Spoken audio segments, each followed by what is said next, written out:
News of the people, by the people, for the people.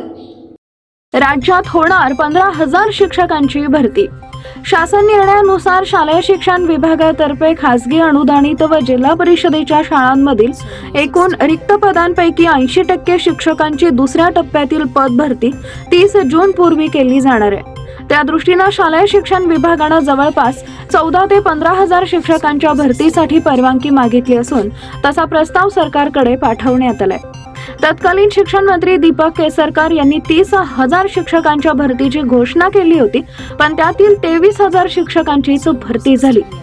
ZP शाळांच्या गुणवत्ता वाढीसाठी शिक्षकांची संख्या पुरेशी आवश्यक असून आगामी काळात सेमी इंग्रजीचे वर्ग देखील या शाळांमध्ये सुरू करण्याचे नियोजन आहे। दरम्यान अनेक जिल्हा परिषदांमधील शिक्षकांच्या रोस्टर बद्दल तक्रारी होत्या, त्याची सुनावणी शिक्षण आयुक्तांकडे सुरू होत्या आणि आता त्यातील बहुतेक अडचणी दूर झाल्या। त्यामुळे त्या जिल्हा परिषदांमधील एकूण रिक्त 80 पदाच्या 80% शिक्षकांची भरती आता दुसऱ्या टप्प्यात केली जाणार आहे। सध्या पवित्र पोर्टलच्या दुसऱ्या टप्प्याचं काम सुरू असून त्यासाठी देखील निविदा काढून नव्यानं मान्यता किंवा पूर्वीच्याच मक्तेदाराला मुदतवाढ आवश्यक आहे। त्यासाठी शालेय शिक्षण विभागाच्या प्रस्तावाला सरकारची मान्यता आवश्यक आहे। नूतन शिक्षण मंत्री दादा भुसे यांच्या निर्णयाकडे सर्वांचं लक्ष लागलंय।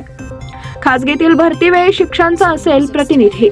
खासगी अनुदानित शाळांमधील शिक्षक भरतीसाठी पवित्र पोर्टलवरूनच एका पदासाठी 10 उमेदवार दिले जाणार आहेत। त्यांच्या मुलाखती घेऊन त्यातील एकाची निवड करण्याचा अधिकार संबंधित संस्थेला असणार आहे, पण या मुलाखतीवेळी शिक्षण विभागाचा प्रतिनिधी उपस्थित राहील असं माध्यमिक शिक्षण अधिकाऱ्यांनी सांगितलंय।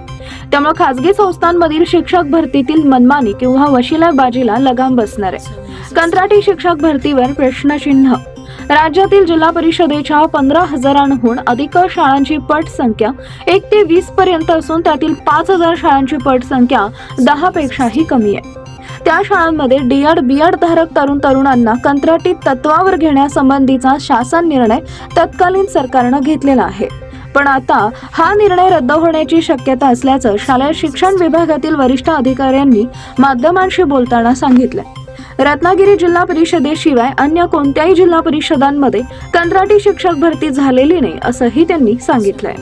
पीपल न्यूज पाहण्यासाठी चॅनलला सबस्क्राईब करा व बेल आयकॉनला प्रेस करा।